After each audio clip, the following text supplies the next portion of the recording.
Hi everybody, welcome to my channel. I'm a plant admirer from Jakarta, Indonesia. Today I'm going to be showing you some plants that I purchased online. Some of these plants have been on my wish list for some time now. So this is the first one. The box is in a pretty good shape. It's a bit dented, but I hope the inside is intact. Of course, purchasing plants online is some kind of risky business. You are always never sure if you're gonna get the plant that you purchase or whether they are in a good shape or not. So this first plant is, as you can see from the wrapping, it's Sanseviera, or what used to be Sanseviera. These plants are now called Dracenas, and this one is Dracaena Liberica. I think that's how you pronounce it. And I did not order this one. This was given to me as a bonus. I actually already have this plant, but yeah, who can reject a bonus?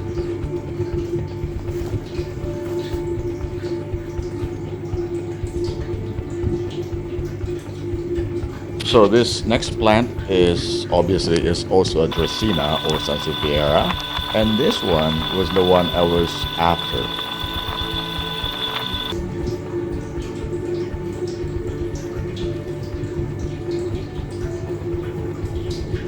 From my personal experience, Dracinas or Sansevieras are always wrapped in tissue paper like this, so it's always a bit of a struggle to unwrap it. Now this one is Dracina or Sanseviera Black Coral, and this cost me about 7.7 US dollars. I have been looking for this plant for a long time. They're not readily available in Indonesia, but we'll check it out later. And this next one will not be a Sanseviera.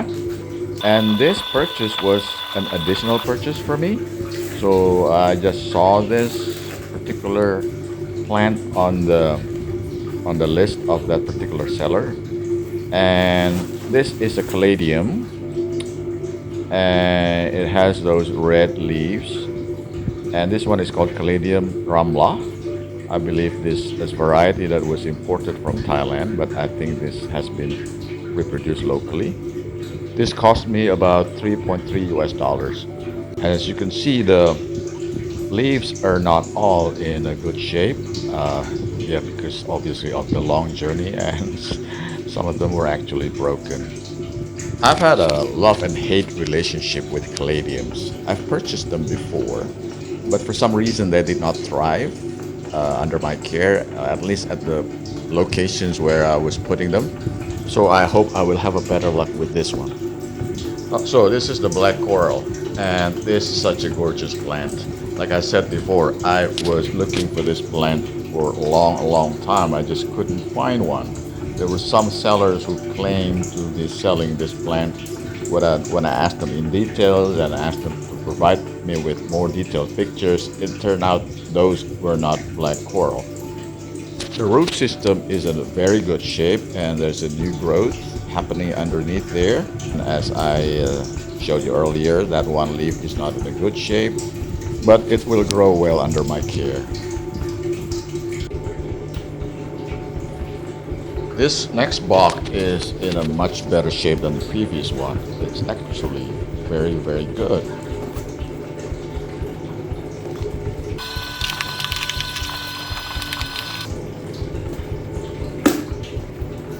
There's only one plant inside, and it came in its nursery pot.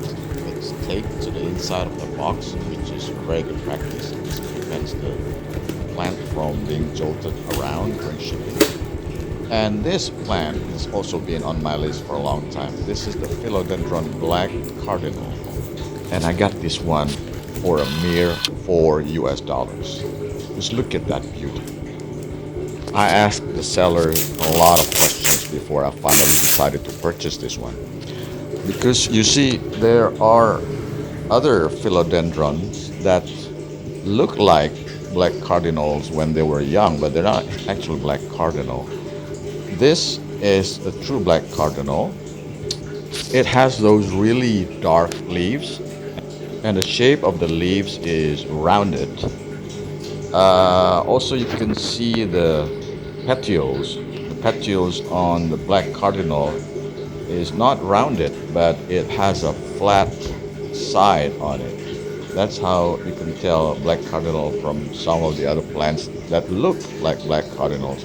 This is one of those plants. This is Philodendron Dark Lord. Now, the Dark Lord sometimes is offered as black cardinals, so you just have to be careful when you purchase one, especially when they're still a baby. They kind of look the same. This is another one that is commonly mistaken for black cardinal, Philodendron Royal Queen. But you see the leaves are not as dark and they're not as rounded. So you really have to be careful when you purchase a black cardinal. Do ask a lot of questions and ask for lots of pictures. So this next box is actually not a box, it's more of a cylinder, and you can tell that it has a pot inside, and that's the way I like it. I like plants that come in their nursery pot. And this one came in double packaging, which provides that extra safety to the plant. I like it. When plants come in their nursery pots, it helps them acclimate to the new environment much quicker, and it saves you a lot of time in trying to repot the plants. And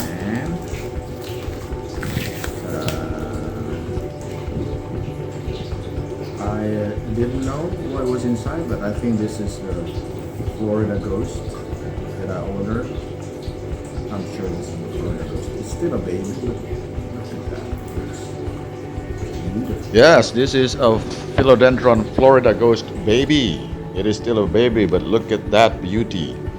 The new leaf is creamy, and as the leaves grow older, they become minty, and eventually they become dark green. Now, this particular one was sold to me as a Florida Ghost Mint. I've been following discussions online, either on Instagrams or on YouTube's, about the Florida Ghost Mint. A lot of people say there is no such thing as a Florida Ghost Mint. All Florida Ghosts, they go through a minty phase, from cream to mint and then to dark green. The question is just whether those colors stay longer or shorter. That depends on how the plant is grown. And I tend to agree with that argument. It makes a whole lot of sense because I haven't seen a Florida Ghost that hasn't had a mint leaf at some stage in their development. That's the stem. It's kind of reddish, and it's supposed to have, I guess, not hairs, but speckles. I don't know what you call those. So let's move on to this next box. And this box is in a pretty good shape. The whole box is wrapped with duct tape.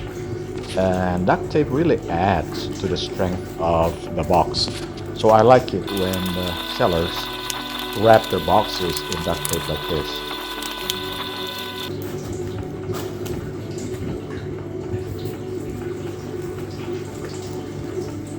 So this plant is a real bargain. This is Philodendron Squamy Ferum. I bought it for $1.6 US. And it is in pretty good size, very good shape. Everything is intact. No leaves that are yellowing or broken. It is a really good bargain.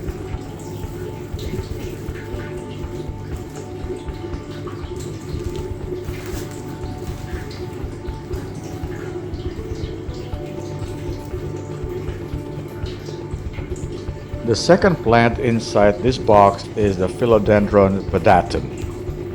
And I got this one also for cheap.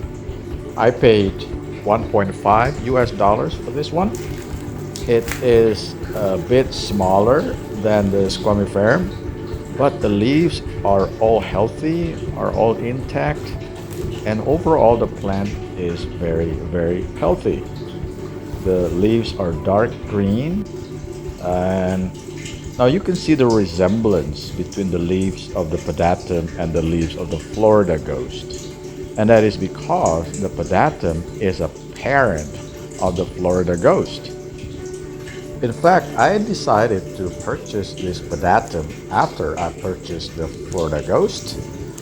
Because why not? You purchase the offspring, you might as well purchase the whole family. And you can see how beautiful the leaves are. It's in classic green color. You cannot go wrong with green. The shape of the leaf is much simpler than the Florida Ghost. Yeah, but you can see where the Florida Ghost gets its leaves from. This is the Squamy Ferum, and this is the other parent of the Florida Ghost. You see that the shape of the leaves is not as elaborate as the Florida Ghost or even the Squamy Ferum. But what makes the Squamy Ferum stand out among the other two is the petioles. The petioles of the Squamy Ferum have furs on them, as you can see very clearly on the screen there. And the petioles are reddish in color, and that red color is passed on to the Florida Ghost.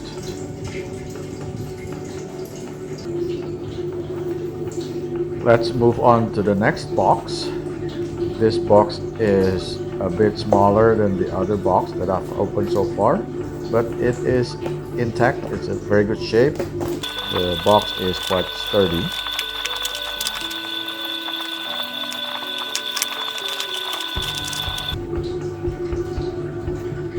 And you see that the seller is making a nice gesture by inserting these leaf stickers here, and they look so cute.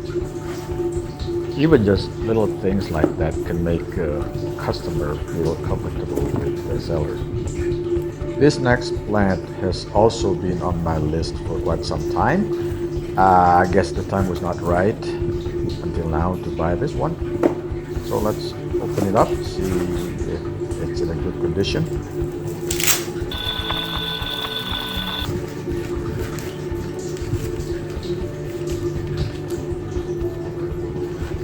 This is the beautiful Philodendron Orange Marmalade.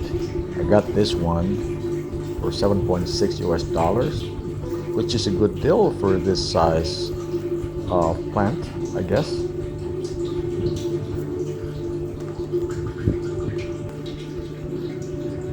A new leaf on this plant comes out orange, which will then turn a bit darker, and eventually the leaf will turn into dark green, I guess.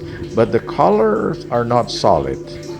There are small markings all over the leaf that are spread quite evenly, which is different than what you would see on something that is similar, which is the Philodendron Prince of Orange.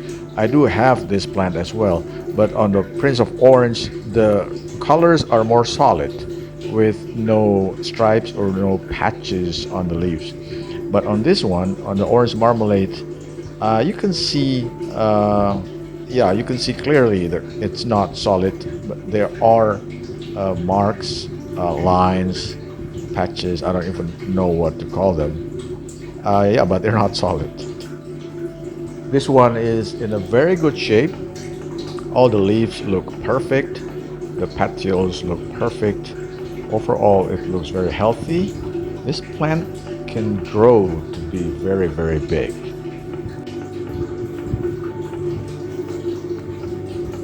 We have now come to the last box that I'm going to open today. Oh, it slipped out of my hand.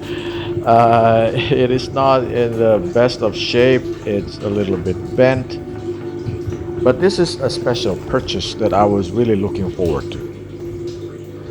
Now, this plant is special because, as you will see, this is a plant that I don't see very often. In fact, I've only seen it at one place, and the moment I saw it, I wanted it.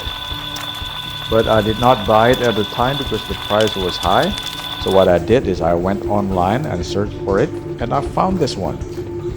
The plant is taped to the inside of the box, which is, I think, is very good practice. It prevents the plant from being jolted inside the box. Now, this is the Philodendron Wheat Red, and I'm saying that very slowly because you don't see this very often, you don't hear about it very often. But I got it for $10 and here it is. The Philodendron Wheat Red is a hybrid, but I don't know the parentage of this particular hybrid. This plant can grow really big, and it's really stunning when it's big. One of the unique features of this plant is the underside of the leaf, which is reddish, that you can see in that picture there. Another unique character of this plant is on its petiole. The petioles have these red dots on them. The red dots are not so dominant on this young plant that I have here, but when the plant grows more mature, these dots become more dominant and you can see them very clearly. And it's one of the most striking features of this plant that I don't really see on any other plants that I know of. So that's it. I hope that was useful, and I see you on my next video. Bye bye.